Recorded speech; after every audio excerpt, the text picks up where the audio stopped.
oración por el pueblo de Israel, por las 10 tribus del norte, del reinado del norte, que en su momento ya habían sido llevadas al cautiverio por los asirios. Y él dice en ese versículo 3, y leo yo la palabra honrando al Dios Padre, al Dios Hijo y a su Espíritu Santo. Y es un clamor, dice: oh Dios, restáuranos, haz resplandecer tu rostro y seremos salvos. Vea también más hacia adelante, vuelve a aparecer una vez más en el último versículo, pero aparece 3 veces la misma oración. Pero veamos el versículo 19 y es lo mismo. Ahora él cambia, dice: oh Jehová, Dios de los ejércitos, le dice. Ahora le llama Dios de los ejércitos. Y la misma frase: restáuranos, haz resplandecer tu rostro y seremos salvos. Padre, te damos gracias, Señor, en esta hermosa noche, Señor. Estamos, Señor, para recibir tu palabra y estamos dándote gracias por la oportunidad que nos das de estar en esta ciudad con tu pueblo, con tu iglesia, con tus hijos. Señor, estamos para, Señor, presentar estos 3 temas en estos 3 días, donde creemos, Señor, que tú restaurarás vidas, que tú restaurarás corazones, que tú restaurarás relaciones, que tú restaurarás, Señor, estructuras, que tú restaurarás, Señor, el compromiso que en algún momento adquirimos, Señor, de servirte. Restaurarás, Señor, corazones, restaurarás jóvenes, restaurarás relaciones, restaurarás, Señor, la vida de una iglesia, Señor, que ha pasado momentos difíciles. Pero estamos creyendo, Señor, que tú estás siempre al cuidado de nosotros y que aún en tiempos difíciles, Señor, podemos sentir y palpar tu poder alrededor nuestro, Señor.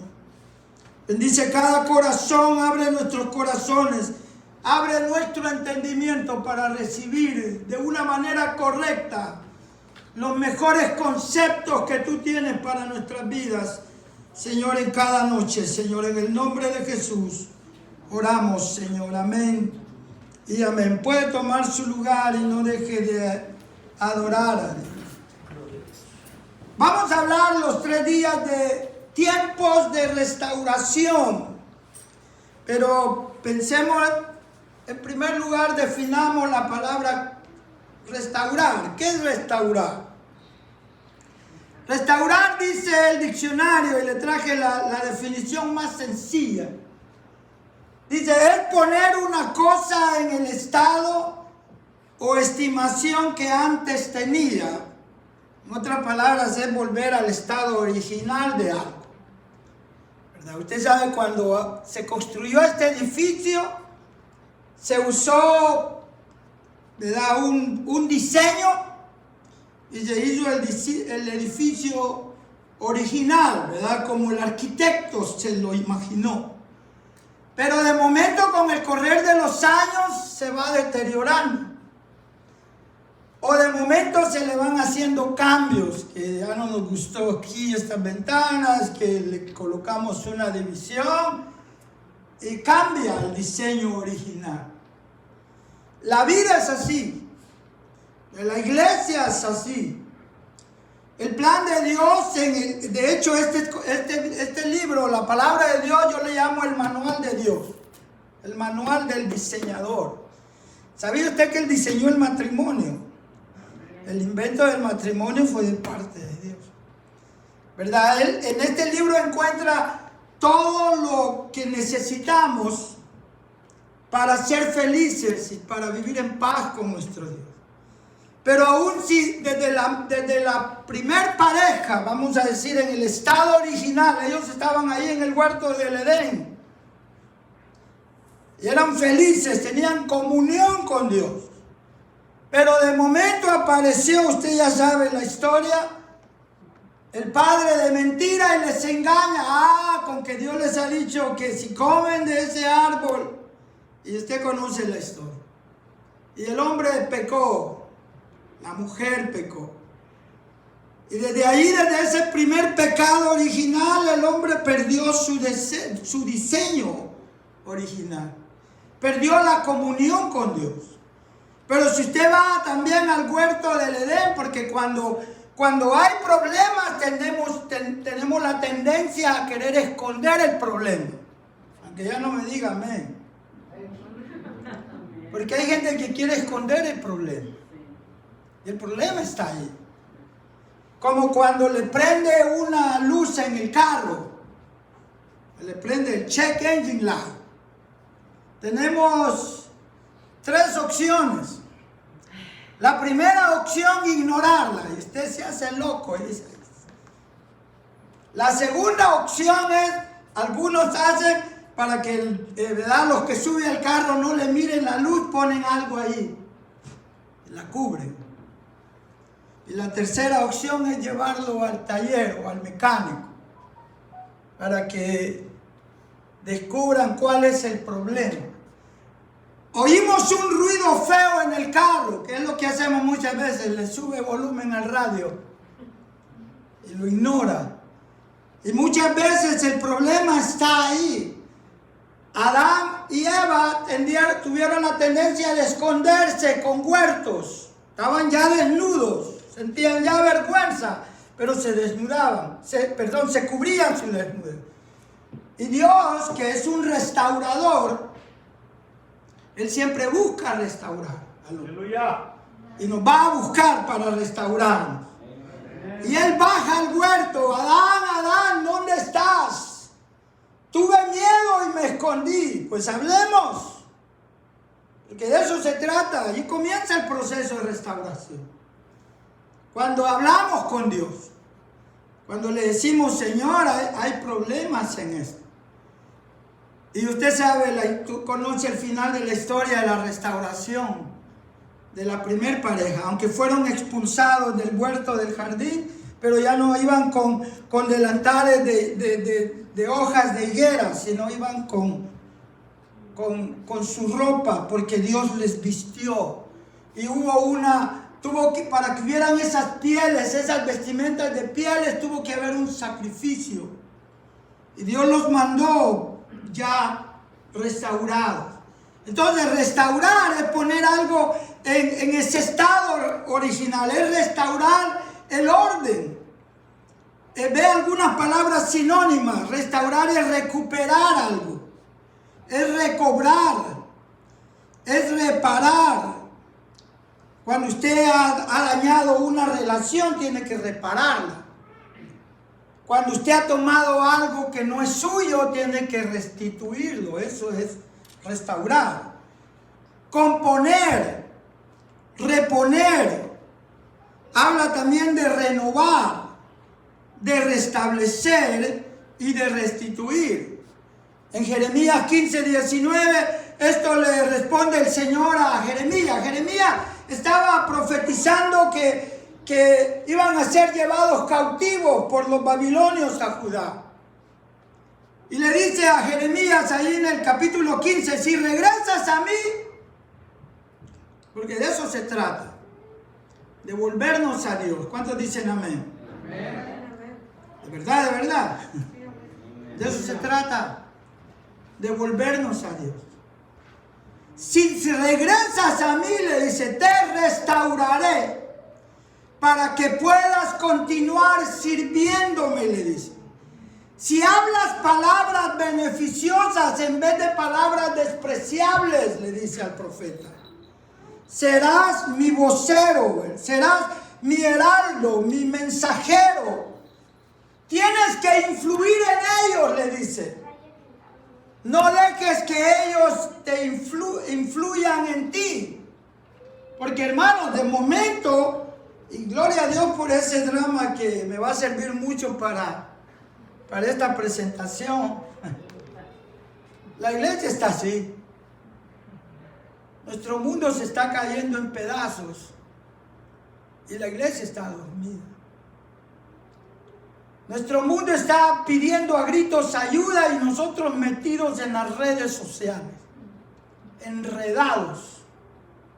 Y hay gente que pasa horas y horas y horas, no solo en las redes, no solo Facebook, en YouTube, Instagram, Twitter, y mencione las otras que usted conoce. Y pasan más horas en la tecnología que lo que pasamos en oración. Mira, hay quienes no pueden orar 1 hora. Dice, ¿qué tanto le puedes decir a Dios en 1 hora? Dice, yo no sé cómo puede pasar 1 hora de rodillas. ¿Se recuerda cuando Jesús se metió al huerto del Getsemaní? Con sus 3 íntimos. ¿Sabe quiénes eran los 3 íntimos? Los 3 discípulos de los 12, los más buenos. En los que él vio potencial y dijo, estos son los líderes de la iglesia cuando yo me vaya. Pedro, Jacobo y Juan. Eran sus íntimos. Los que estuvieron con él al monte Tabor y vieron la transfiguración de él. Eran sus más cercanos. Y los dejó y se fue a una distancia a orar al Padre porque la hora había llegado. Estaba a punto de ir a la cruz por usted y por mí. Y cuando regresó, ¿qué los encontraba haciendo? Así como estaba la hermana aquí, ¿verdad? La esposa, la vestida de novias, porque así nos creemos mucho, ¿verdad? Que sí. La iglesia con vestidura blanca que se embellece para el Señor, pero dormida. Y yo creo, hermanos, que es tiempo de que el Señor nos meta en otra dimensión para que podamos vivir esto que le está diciendo. Porque Jeremías, si usted lee todo el contexto, Jeremías como que se está quejando por lo que él está haciendo de traer una palabra fuerte para la nación que iba a ser llevada cautiva, y de momento sentía miedo de hacer lo que Dios le había llamado a hacer. Si usted lee el contexto, le dice, no temas, ellos no te van a poder hacer daño, habla la palabra que yo te doy. Y le dice el Señor, si regresas a mí, yo te voy a restaurar para que continúes sirviéndome, dice esta versión. Y ahora la siguiente pregunta, después de entender qué es restaurar, pensemos, por eso le decía que el tema es bastante amplio, que no solo pudieran ser 3 noches, pudieran ser semanas para hablar de tiempos de restauración. Porque ¿qué necesitamos restaurar? Yo le preguntaba al Señor, Señor, ¿qué necesitamos restaurar, reparar como iglesia? Y la primera, porque todo comienza con Dios. Lo primero que vino a mi corazón es y lo vamos a tomar en este orden aquí, de la izquierda hacia la derecha. Lo primero que necesitamos restaurar es nuestra relación con Dios. Pero me dirá, pastor, pues yo me congrego ahí en el Centro Cristiano Familiar de Springfield. Sí, pero hay gente que se congrega pero no tienen una relación con Dios. Lo voy a volver a decir en español. Se congregan pero no tienen una relación con Dios. No hablan con Dios. O sea, una cosa es congregarnos y otra cosa es tener una relación con Dios. Aleluya. Hace años la perdiste. Hace años. Porque nos volvemos religiosos. Porque de momento, hermanos, o somos miembros de una iglesia, estamos ahí en el libro de membresía. Gloria a Dios, somos fieles en nuestros diezmos y ofrendas. Nos congregamos, pero no tenemos una relación con Dios. Que tú digas, hoy hablé con Él en la madrugada. Y sabes, el Señor extraña tu voz. Extraña esos años cuando tenías una relación muy íntima con Él. De momento, hermano, la relación con Dios ya no está como era antes. Muchos hablamos del primer amor. ¿Sabe que yo digo es más la primera emoción cuando estamos recién convertidos? Yo lo identifico más con emoción que con amor. Porque conforme los años van pasando, tú vas conociendo más al Señor. Y lo vamos amando más.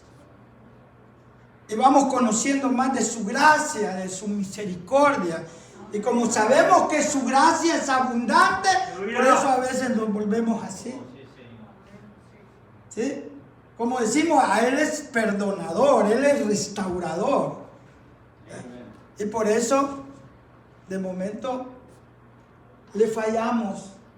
¿Cuántos le han fallado alguna vez? Levánteme la mano si alguna vez le ha fallado. A algunos les da pena, ¿verdad? Yo levantar hasta los pies, ¿verdad? Porque en algún momento le hemos fallado a Dios. Pero Dios es restaurador. Hay una situación que hay que restaurar. ¿Sabe? Las relaciones personales es un tema crítico en las iglesias. Porque usted alaba a Dios, pero no le habla a la hermana que está sentada allá a la par suya.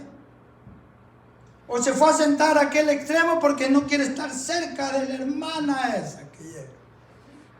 No se lleva con la hermana. Dice, yo no sé, pero a esa hermana no la trago. ¿Cuánto ha oído usted eso en la iglesia? Yo he oído eso en la iglesia. Quizá aquí, ¿verdad? En Springfield, Santidad, Jehová, pero yo he oído mucho en la iglesia. Que no le hablan a su hermana, que tienen conflictos, que hay celos ministeriales, que porque yo canto mejor que tú, porque yo toco mejor que tú, porque yo predico mejor que tú, es que a ti te dan muchos privilegios, que tú eres uno de los favoritos del pastor, y esos conflictos los hay en todas las iglesias, aunque ya no me digan amén, pero las hay. Al menos allá donde yo pastoreo hay ese tipo de conflictos. Y hay situaciones que hay que... metámonos al tercer cuadro, valores familiares. Los valores familiares se han perdido, hermano. ¿Sabe? Hay hogares, matrimonios. De hecho, que de momento se pensó en hacer unas 3 días de conferencias para matrimonio. Necesitamos mucho el consejo de Dios. Necesitamos restaurar nuestro compromiso que hicimos en el altar.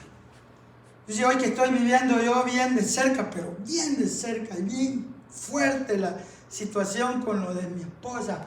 Ahora sí entiendo aquellos votos matrimoniales que en algún momento dijimos ante un ministro. ¿Verdad? Promete serle fiel en tiempo de salud, de enfermedad, en tiempo de abundancia, de escasez. Porque hermano, uno tiene que estar ahí a toda hora, 24/7 para su esposa.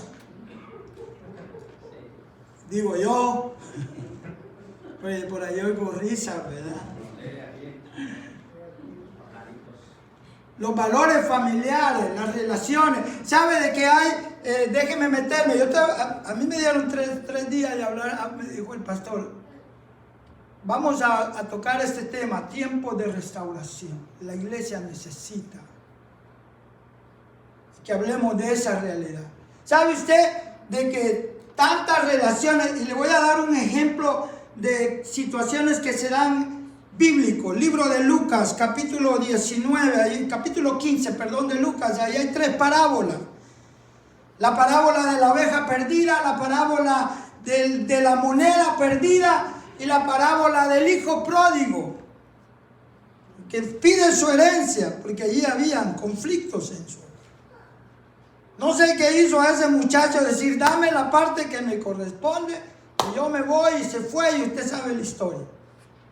Y se fue a tierra lejana, lo malgastó todo, pero el mensaje, el mensaje principal es el Padre restaurador, que a pesar que nos vamos, a pesar que tomamos malas decisiones, a pesar que lo malgastamos, a pesar que nos arrimamos a un extraño y aún apacentando cerdos, un judío, apacentando un animal inmundo, estaba el Padre allá siempre esperándolo para restaurar al Hijo. Y cuando aquel muchacho regresó, a pesar que llevaba en su pensamiento decirle: Padre, he pecado contra el cielo y contra ti, ya no me llames ni siquiera tu hijo, sino hazme uno de tus jornaleros. Quiero ser un siervo tuyo. Y el padre ni siquiera argumentó con lo que el muchacho venía diciendo, sino dijo: traigan un vestido nuevo. Era una túnica que lo cubría porque él necesitaba de nuevo cobertura. Hasta abajo, hasta sus pies, eran aquellas túnicas. Porque ese es nuestro Dios. Él nos cubre, Él nos restaura. Venía quizás descalzo, porque le traigan, pónganle calzado en sus pies. Había perdido su derecho de ser parte de esa familia, y el anillo significaba compromiso. Significaba ser parte de esa familia. Le dice: colóquenle anillo, y hacen una gran fiesta. Pero ahí aparece un hermano, el mayor. ¿Cuál era la actitud del hermano mayor?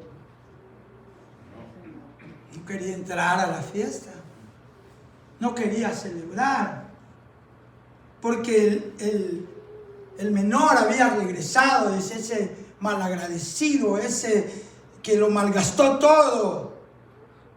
Se da cuenta cómo estaban las relaciones en esa casa, y en muchos hogares de iglesia, de creyentes, las relaciones están así, ¿sabe? A veces no se hablan entre hermanos.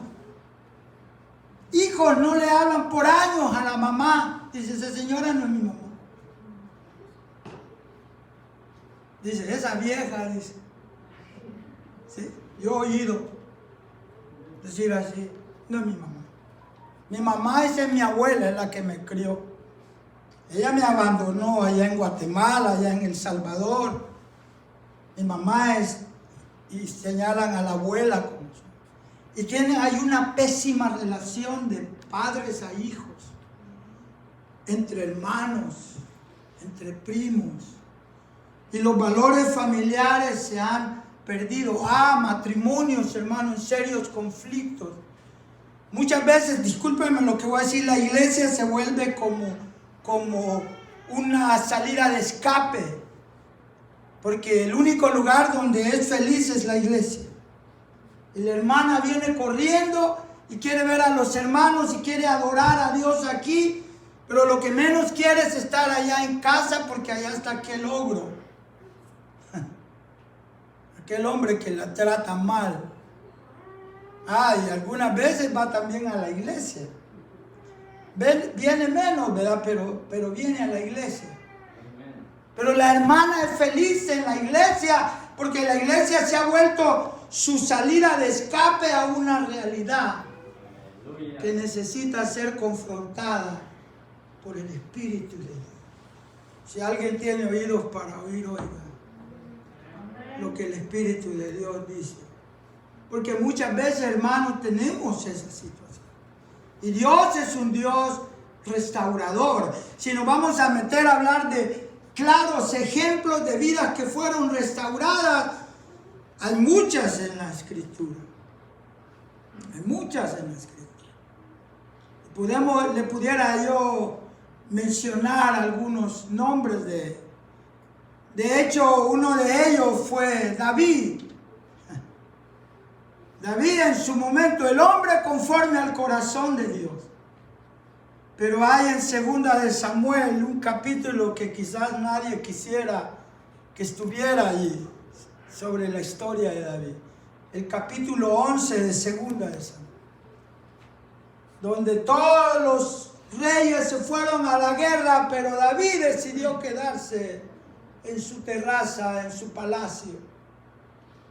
Y por allá estaba una mujer en alguna casa cerca del palacio, bañándose, y vio y usted sabe la historia. Y allá estaba Betsabé, la mamá del rey Salomón. Y usted conoce también la historia. Ahora yo le preguntara si de nosotros se escribieran libros, no capítulos, se escribieran libros, en lo que algún momento hayamos hecho en nuestro caminar en el Señor. Sin embargo, Dios es Dios restaurador. ¿Cuántos pueden decir amén? Amén. Dios es un Dios perdonador. Dios nos ha tenido paciencia.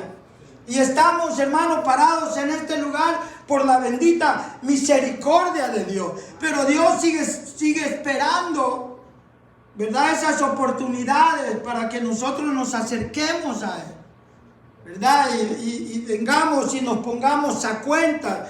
Mire, estructuras eclesiásticas pudiera ser otro tema de restaurar. Porque de momento, y hay un gran ejemplo ahí, Josías. Creo que vamos a estar hablando el día de mañana. El gran reformador, a sus 8 años comenzó a ser rey de Judá. Y su padre había sido un mal rey.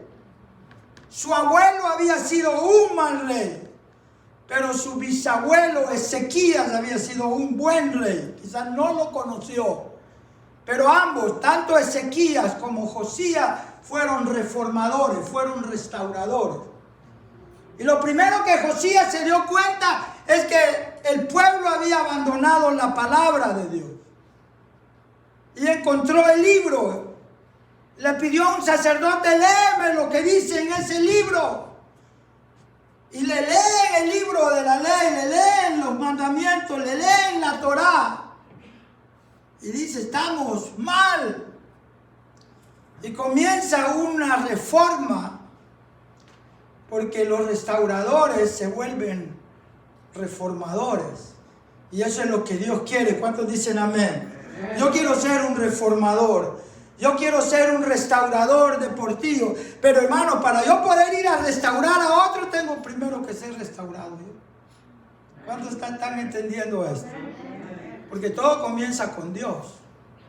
Y todo comienza cómo está mi relación con Dios y cómo está mi relación con los hermanos. No sé si ya lo expliqué en alguna ocasión en esta ciudad, esto que me gusta enseñar. Muchas veces tenemos una cruz incompleta. Porque vea, la cruz tiene 2 polos. Uno horizontal y el otro vertical. Y muchas veces nosotros tenemos la cruz incompleta. Es un solo polo, sí, solo vertical. Porque el primer mandamiento dice: amarás a tu Dios con todo tu corazón, con toda tu mente, con toda tu fuerza, con toda tu alma. Ese es el primer mandamiento. Y yo he oído mucha gente que dice: a mí no me interesa si allí yo caigo bien con los demás, si a mí alguien me saluda, yo entro a la iglesia y yo voy a adorar a Dios. Muy bueno, pero ¿cómo te llevas con los demás? Tenemos la cruz incompleta, ¿verdad? Solo un solo parar. Pero cuando completas la cruz es porque completas el segundo mandamiento: y amarás a tu prójimo como a ti mismo. Y la pregunta sería: ¿quién es tu prójimo? Tu prójimo es el que está sentado a la parte. Tu prójimo muchas veces es ese compañero de trabajo que nos hace la vida de cuadritos. El prójimo es el vecino que no le caemos bien. Muchas veces el prójimo es ese familiar con el cual tenemos esa relación toda así friccionada. Entonces tenemos mucho trabajo que hacer. Pero yo regreso al mismo lugar. Todo comienza con la restauración en mi relación con mi Dios. Volvamos a David. David pecó, sí pecó, pero vaya conmigo al Salmo 51. Otro salmo, Salmo 51, estamos en el Salmo 80, vaya hacia atrás ahí en su Biblia y está el Salmo 51. El Salmo 51 es otra oración y en el Salmo 51 finalmente David decide poner sus cosas a cuentas con Dios. Y fíjense que lo que David escribe ahí en el Salmo 51. Este salmo, ¿sabe dónde nació? Cuando David finalmente decide ir a Dios y confesarle su pecado que había cometido con Betsabé. Y le dice: ten piedad de mí, oh Dios, conforme a la multitud de tus piedades, borra mis rebeliones. Y comienza una oración, pero hay un momento donde David le dice en el verso 10, crea en mí, oh Dios, le dice, un corazón limpio. ¿Y qué le dice? Y renueva. Eso quiere decir restaura. David también necesitaba ser restaurado. Le dice, renueva un espíritu recto dentro de mí. Y David tenía tan claro el estar en enemistad con Dios. Le dice, no me eches delante de ti y no quites de mí tu Santo Espíritu, porque en el Antiguo Testamento el Espíritu Santo solo se movía en los reyes, en el profeta, en el sacerdote y en gente así especial. Hoy en la era de la iglesia tenemos el privilegio que el Espíritu de Dios viene a morar a nosotros el día que creímos. ¿Cuántos alaban a Dios por eso? Somos templo y morada del Espíritu Santo. Ahora, amado hermano, el Espíritu Santo nos cela, anhela tener comunión con nosotros. Nos ayuda en nuestra oración, porque lo que hemos de pedir no lo sabemos, pero el Espíritu Santo intercede con gemidos indecibles. Hoy nos guía a Él a toda justicia, a toda verdad. Hoy está en cada creyente. ¿Cuántos alaban a Dios por eso? Pero vea, David en ese tiempo él era privilegiado de disfrutar del Espíritu Santo, y le dice, no quites de mí tu Santo Espíritu. Vuélveme el gozo de tu salvación. Porque sabe, cuando uno anda mal, cuando uno no tiene una relación con Dios, de momento el semblante de nuestro rostro cambia. El gozo se va. ¿Cuántos dicen amén? No hay gozo, hermano. Todo le cae mal a uno en el culto, fíjese. Pero en Dios que no haya nadie así ahora aquí, ¿no? Que le cae mal todo. Qué aburrido eso. Los cantos que cantaron no me gustaron. El hermano que tocó la batería no la tocó bien. El hermano, y le ponemos defecto a todo. Pero sabes, no es que todo esté mal, sino quien estás mal eres tú. Porque no hay una comunión con el Espíritu de Dios. Porque no hay una buena relación con Dios. Porque se ha perdido el gozo. Hermano, cuando alguien se aparta del Señor, no es cierto. De repente estás en el supermercado, o en el mall, no sé en dónde, en Walmart, en cualquier lugar. Y de repente, como ya no te congregas, mira, ya viene un hermano de la iglesia. Ay, Dios mío.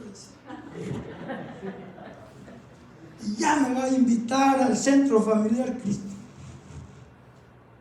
Y de momento, yo he sabido de gente que hasta deja su carrito lleno de cosas en el supermercado. Lo dejan y dicen, no, olvídate, no vamos a comprar, ya viene el pastor. Y se van. ¿Por qué crees? ¿Por qué crees? Porque les da vergüenza. Porque se ha perdido el gozo de la salvación. Pero yo tengo una muy buena noticia en esta noche, en esta palabra. Dios es restaurador. Dios es perdonador, Dios es misericordioso y hay una palabra de vida para esa gente. Y el Espíritu de Dios no nos ha dejado, a pesar muchas veces de los estilos de vida. Ahí está el Espíritu de Dios redarguyéndote cuando escuchas esa música que ya no tienes que escuchar, cuando caes en una relación ilícita en la cual ya no quieres estar, cuando te comportas mal con tu cónyuge. Siempre el Espíritu de Dios va a estar ahí para redarguirnos, porque Él quiere restaurarnos. ¿Cuántos dicen amén a eso? Hay que, aunque nos cuesta decir amén, pero es una realidad. Ahí está el Espíritu de Dios. ¿Ya quieres tomar algo y el Espíritu de Dios te dice, no, eso no lo tienes que tomar? Te dio la del banco un billete de 100 de más. Te tenías que cambiar tu cheque, en lugar de darte el 1000, te dio 1100. Tú cuentas los, aquí hay 11. Tú ya no dices, qué bendición. ¿A cuánto les ha pasado? Porque la cajera del banco tiene que reponer esos $100. Y si tú eres un hijo de Dios y le obedeces al Espíritu de Dios, regresas. Y le dices, me dio 100 de más. Ni de diezmo lo queremos aquí. Porque hay quienes dicen, qué bendición. No, robaste. Porque no es tuyo. En una ocasión iba a pagar un recibo de Water and Power, el departamento de agua y luz allá en Los Ángeles. Y inconscientemente me metí acá en los billetes de a 20, iba a pagar como casi $300 del bill. Y me metí acá el montón de billetes de a 20 y los acomodé mal por algo que traía acá y se iban cayendo. Y yo iba para adentro a pagar mi bill, iba dejando reguera de billetes de a 20. ¿Sabe que detrás de mí iba un señor recogiéndolos? Y llegó y me dice, amigo, señor, dice, no ande tirando el dinero, hombre, cuesta ganarlo. Y me llevó todo el paquete de dólares que había tirado. Y yo le digo, Dios le bendiga, porque todavía hay gente buena en este mundo. Y muchas veces quizás no van a una iglesia, pero tienen un corazón íntegro y no toman lo que es de él. Y ese es nuestro Dios. Es un Dios restaurador. Regresando a David, como David llega a un momento a pedir, renueva, vuélveme el gozo y espíritu noble me sustente. Pero después en el versículo 13 hay un entonces. Entonces dice, como diciendo, después de esto, después de que tú me hayas renovado un espíritu recto dentro de mí, y no quites de mí tu Santo Espíritu y me devuelvas el gozo de mi salvación, entonces enseñaré a los transgresores tus caminos y los pecadores se convertirán. Muy interesante ese contexto. No sé si usted lo había leído y entendido de esta manera. O sea, que primero que tiene que haber un proceso de restauración en la iglesia para que podamos salir de estas 4 paredes allá afuera a buscar a los pecadores, a enseñar a los transgresores su camino. David tenía bien claro, dijo, entonces yo voy a poder enseñar a los transgresores tu camino. Como diciéndole, fui restaurado, fui limpio, fui perdonado por ti. Hay en otro salmo que también surgió en esta crisis de David, el salmo, si no me equivoco, 32, dice, mientras callé, se envejecieron mis huesos. Como diciendo, mientras traté de ocultar mi pecado, me envejecía, mis huesos me estaba deteriorando, porque así se mira uno cuando hay pecado escondido. Cuando hay situaciones en las cuales no nos conviene estar. Pero Dios es un Dios sanador. Aleluya. Es un Dios restaurador. Y Él quiere lo mejor para nosotros. Y grandes cosas vienen para nosotros. Mire, muchas estructuras eclesiásticas moldes viejos en los que estamos, que no queremos cambiarlos.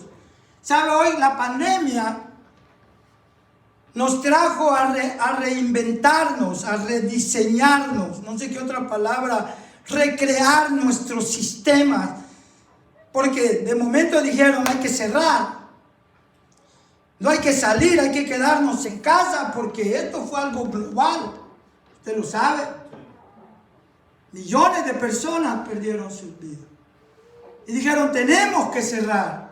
Y los pastores nos debatíamos en que si obedezco la orden del Estado, de la ciudad, o sigo ¿verdad?, proclamando la palabra. De momento incluso algunos nos catalogaron de cobardes. ¿Sí? Dijeron, pastores incrédulos, ¿dónde está el Dios de Elías? ¿Dónde está el Dios que predicas? Y muchos pastores desafiaron las autoridades y muchos murieron. Y cuando llegan allá le van a decir al Señor, Señor, ¿pero qué pasó? El coronavirus me trajo aquí. El Señor le dijo, pero no obedeciste. Porque hubo gente que desafió. Y si no murieron ellos, murieron miembros de sus iglesias. Y usted sabe la situación que nosotros pasamos. Sin embargo, las estructuras eclesiásticas, el Señor en su providencia, en su misericordia, nos mantuvo como iglesia. Mire, hoy estamos aquí presentes. ¿Cuántos alaban a Dios por eso? Muchos pastores nos reinventamos y nos metimos a Zoom. ¿Cuándo habíamos oído de Zoom? A estar dando una enseñanza en una computadora. Ya está compartiendo screen y metiendo enseñanza, o de momento con una videocámara ahí en la sala de la casa o en la oficina, con una música de fondo. Tratamos de buscar la manera de mantener alimentada la iglesia. Yo recuerdo muchos domingos, un solo domingo no dejé de ir al templo. Y solo ahí, de momento no podía acompañarme nadie. No llegaba el hermano que me ayudaba y yo le hacía así, le decía aquí a la cámara, ¿ve? Y corría. Dios les bendiga, queridos hermanos. Le hacía el autoclick, ¿verdad? Pero lo hacíamos. Y gloria a Dios porque el púlpito se volvió digital, porque el púlpito se volvió cibernético. De hecho, muchos de ustedes se animaron a predicar en Facebook. Sí, surgieron predicadores, surgieron salmistas, de momento hermanas cantando alabanza y ponían, ¿verdad?, ahí en su Facebook su pequeño devocional que hacían ahí en casa. Algunos se volvieron enseñadores de la palabra. ¿Cuántos alaban a Dios por eso? Porque la palabra no nos hizo falta y bombardeamos a este mundo con el poder del evangelio. Y amados hermanos, la palabra de Dios no se detuvo. Gloria a Dios por eso, pero hay quienes no quieren hacer cambios.